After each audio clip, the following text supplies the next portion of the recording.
Hi, it's Fias Tarot. Hello, all signs. So, messages, energy check-ins, prediction, gabay, kung ano ang ating makita, yun ang ating babasahin. Pero syempre, again, kung hindi ka pa nakapag-subscribe, please do subscribe and hit the notification bell para lagi po tayo maging updated sa mga mangyayari pa lang. And again, kung meron pong tanong pagdating sa private reading, just message me sa akin pong FB page for more info.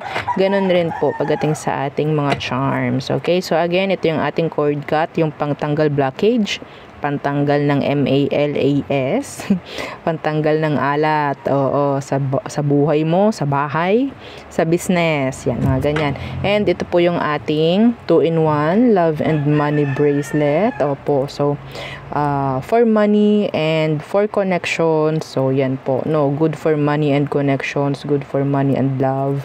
And pwede po sa singles. Sa mga lalaki, kung gusto nito kasi gagamitin sa kaperahan, sa business, pwede naman.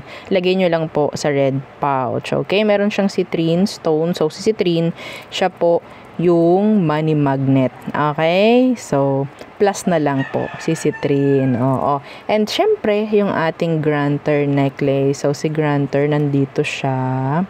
Okay, kunin ko lang. So, ito siya. Okay. So, made to order po yung ating granter necklace. So, si granter is, siya po yung nag-grant ng inyong mga minamanifest. Okay? So, again, ina-advise ko gumamit ng evil eye protection kung ito pong dalawa ang inyong ipopurchase. Kung ayaw nyo ng evil eye, mas maganda kasi kung ito. Okay, para if ever meron kayong mga blockages is matanggal. Okay, so again, siya yung nagbibigay ng inyong mga minamanifest. Siya yung minamanifest. Siya yung nag-grant. And again, nagbibigay siya ng at least twice per week na surprise sa'yo. Okay, pinakamababa na is 2. Okay, pinakamababa na 2 sa isang linggo po, ha? Okay? And syempre, yung ating mga evil eye protection, so meron tayo niyan. So meron tayong ring. Yung ring natin is adjustable. Meron din tayong necklace. Okay, yung necklace natin is ganito. Yan, yung ating necklace. Okay? So, yan po, ha? Yan. Simple lang siya. This is unisex po. Okay? And, meron din tayong bracelets. Okay po. And, syempre, pagdating sa ating cleansing kit, cleansing, tawag dyan, and recharging kit. So, yes, available po yan. Napaka-importante niyan sa inyong mga charms. And, kung meron kayong mga crystals din. Okay? Kasi siya, yung ating charging kit, diba? Siya yung parang nagre-recharge sa mga charms ninyo, sa inyong mga crystals. Okay? Syempre, yes po, nalolobat yung mga yan, lalo kung bigay sa inyo. Napapahagod yan, syempre. Okay? So, again, kung may tanong po, just message me sa akin pong FB page for more info. Okay? Ba't ko binabaliktad? Anyway, so, let's start the reading. So, gagamit tayo ngayon ng regular cards lang, not tarot. So, air signs, Gemini, Libra, and Aqua. Anong kailangan mong malaman? Air signs. Okay. The Queen of Spades. Oh, and the King of Spades. So, meron ditong pair. Anong meron dito sa dalawang to? Diba dito kasal? Kasal kayo? So, anong meron? May pagkakausap po ako nakikita, may pag-uusap, meetings if ever. Kung meron po kayong mga legal matter with this person, then pwede pong tawag dyan, magkakaroon ng magandang koordinasyon sa isa't isa. Iba po dito makakakuha ng child support, child support. Okay? So, there's drama kasi. Okay, drama to. Andyan yung energy ng problema, pero masusolusyonan po. Okay? Lalo na kung may mga legal matter. Yeah. May makakapasa.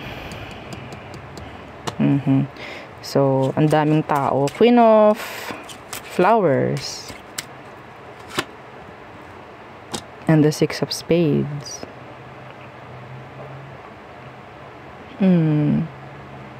I'm hearing travel. Some of you po may mga babaguhin po pagdating sa looks. Magdidesisyon ka, okay, ganito gagawin ko. Iba sa inyo, pwedeng sa physical nga, no? Pwedeng ikaw is magpapapayat or magdadagdag ka ng timbang mo, mga ganyang bagay. Okay? So, pero sabihin nating for stability, for longevity, parang ganyan. Para rin sa'yo, parang ganon. Okay? So, para mapaangat din yung status mo, some of you, iba dito may chance po ng pwedeng makakuha ka ng maraming attention from other people. Okay? Okay. Andun yung head turner. Pagiging head turner. 4 of hearts. The 7 of pentacles. The 7 of diamonds. Oh, somebody's invested. Somebody's in love with you, air signs. Yeah, see? The 10 of pentacles. The 10 of hearts. Sino to? Sino to in love sa'yo? Sino to nag-i-invest sa'yo? Para malaman mo, air signs. Pwede nakikipag-usap siya ngayon sa'yo. May communication. Some of you, pwedeng, ang tawag dyan, may sariling business, okay? Or may sariling pinagkakitaan. Yes. So, there. Yun lang. So, next. Okay, fire signs. Aries, Leo, Sag.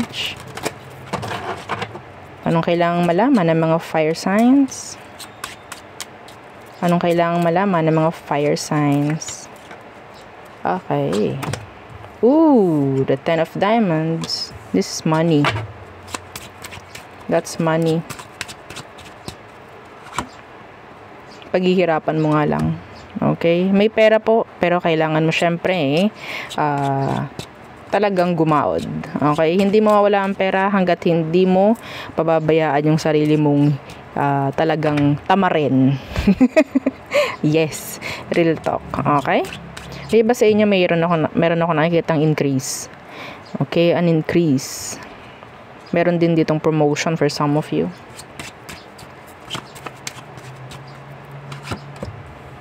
Okay, 8 of hearts. And the Queen of flowers.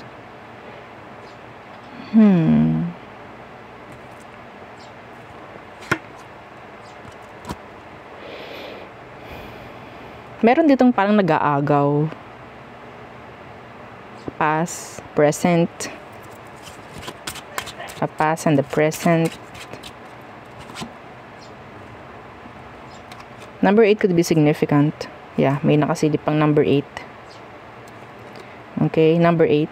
888 could be significant. Okay, or angel number 888 for you, fire signs. So, iba sa inyo po napupusuan dito na bigyan ng andun yung energy about sa workplace po, ha? Energy na parang okay, deserving naman siya, deserving si fire sign, parang ganyan na ibigay itong ganto whatsoever dito sa work. This is work related. Okay? Meron ako nakikita dito, ang tagal na nagtatrabaho. Yeah. Matagal na nagtatrabaho. Pwedeng ma-regular, siguro. Okay, kung ikaw ay tawag dyan, tawag ba doon? Mga probationary, di ba? Yes, pwede ka ng mga ma-regular or ang tawag doon, talagang kunin ka na ng company, mga ganong bagay. Okay? What else? Fire signs. 5 of diamonds. And the 2 of flowers. So, this is being trapped pagdating sa isang decision. Okay, andun yung energy na parang nasa crossroads. I don't know if this is responsibilities. Okay, it's like responsibilities or yung sarili ko muna. Parang ganyan. Yeah. May pera. Syempre, ako nakikita dito may pera. Pero, papaano mo babalansehin?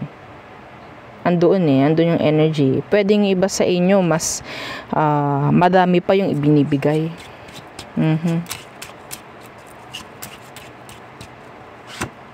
Yeah.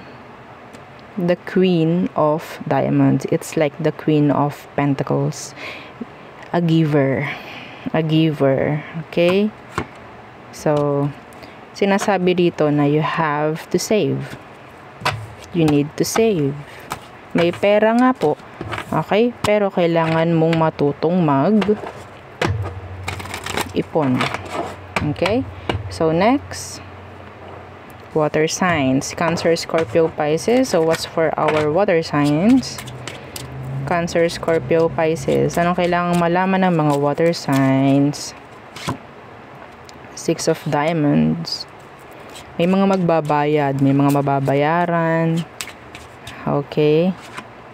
Yeah. Six of Hearts.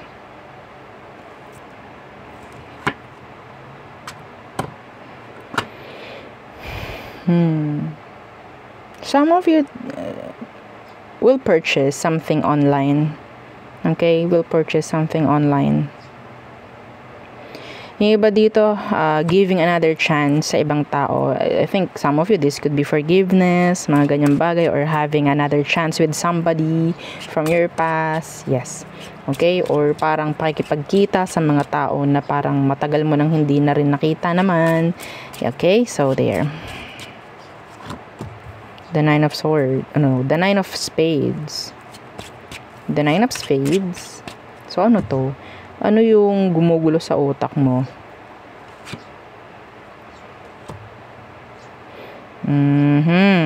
Some of you have this anxiety. Overthinking. Yeah. Ito ang sisira sa'yo. Yeah. Kailangan mo tong labanan. Okay? Kailangan mong labanan. Meron kang parte. Meron kang responsibilities. And syempre, hindi lang ikaw. Ganun din yung mga tao na nakapalibot sa'yo. Okay? Huwag mong iisipin na ikaw ay mag-isa. Water signs. Huwag mong iisipin ikaw ay mag-isa. Kung meron kang mga ini-stress, magsabi ka. Yung iba dito, yes. Specific message to para sa iba sa inyo.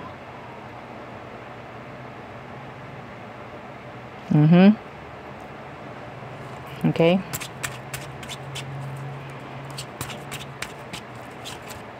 I'm hearing some of you has this depression. Has. Oo. Sana had. Okay. The King of Hearts. Somebody's thinking of you day and night. Yeah. Wanting reconciliation. They want to message you. There could be two persons wanting to message you. Okay?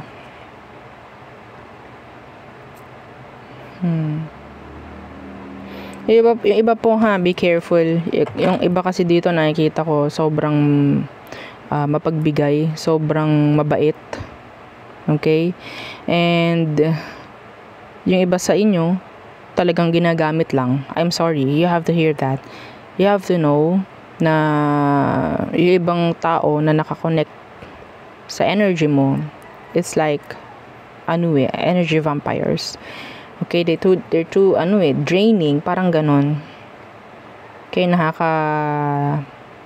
nakaka-stress, nakakapagod. Makita mo lang sila, makausap mo lang sila, mapapagod ka na, emotionally drained or mentally, like physically, parang ganyan. Okay?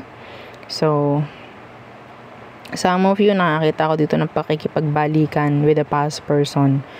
Yeah, maybe you're thinking of this lately.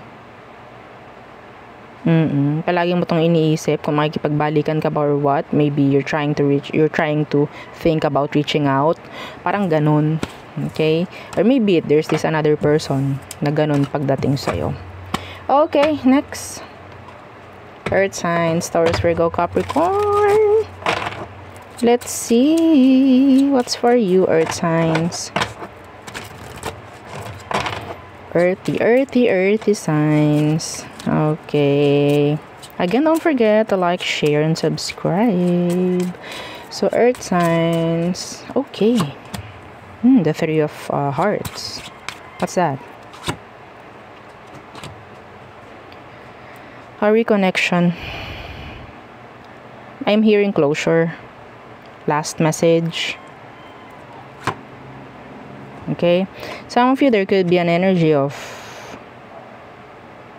money coming in. Changes coming in. Okay. The Ace of Spades. The Ace of Diamonds. In general, this is energy of success. Okay, success. Meron din ditong energy ng victory. Okay, more customers, more sales. Lalo na yung iba dito na sa online. Okay, I'm hearing more. Okay, I'm hearing more. Yeah.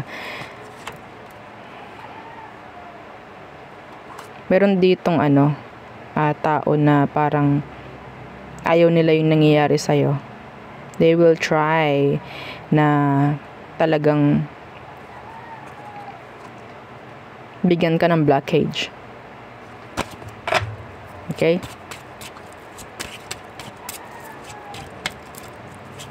Reconciliation card is here. Bakit ko binaliktad? Pare-pareho lang naman. So, what else for Earth signs? There could be 2 opportunities coming in for you, Earth signs. Okay? The two of Pentacles.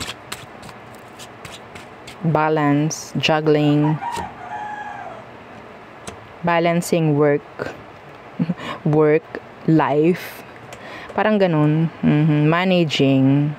Iba sa inyo, pwedeng may mga ima-manage. Okay?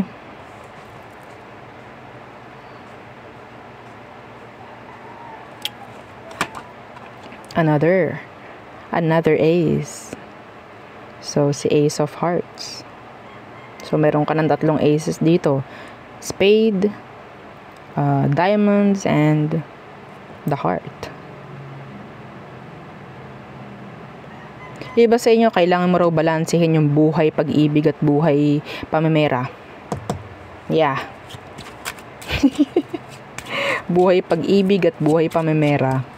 Kailangan nyo daw balansehin. Hindi po yung puro pera. Kailangan daw papasukin rin. Kasi po, kung kayo ay nakafocus sa pamimera, medyo nagkakaroon ng blockage. Pwedeng kayo mismo po, yung gumagawa ng blockage pagdating naman sa love. Okay? Dapat balance lang. What else, Earth signs? The Ten of Pentacles. Yeah, gusto nyo yun. The Ten of Hearts. This is contentment. This is having genuine happiness. Okay? Happiness. The Ten of Hearts. This is being, sabi natin, together with your family. Okay? Yeah. The Eight of Diamonds. This is stability I'm seeing. Stability sa money, sa family. I'm hearing consistent energy. Okay? May magiging maganda ang buhay dito. Sa mga nanonood sa inyo, may magiging maganda ang buhay. Yes, I'm hearing status is going up. Okay, merong talagang niluluto para sa'yo. Merong binibuild para sa'yo si universe. Yes, and kung makikita natin, ang daming pula dito. Iisa lang ang itim.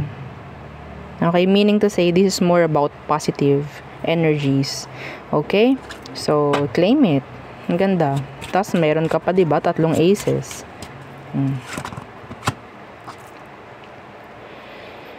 Okay. The 6 of spades, the 6 of diamonds. This is going from here to here. Parang, yeah, may transition. May mga pagbabago kung nakikita. And yeah, I think you deserve this. You deserve this. Yeah, there's a lot of action here. Okay. The 8 of diamonds. Just be consistent. Kung ano yung magpapasaya sa'yo rin, earth signs, yun yung gawin mo. Walang pwedeng makapag-control, walang pwedeng makasira dapat. Okay, kung anong makakasaya sa'yo in terms of money, family, kung ano man, yun ang gawin mo. Okay? So there, yeah, yun ang aking reading for you, all signs. Again, please, don't forget to like, share, and subscribe, and follow our FB page, and syempre yung ating second YouTube channel na nasa description box below. Again, thank you. Goodbye.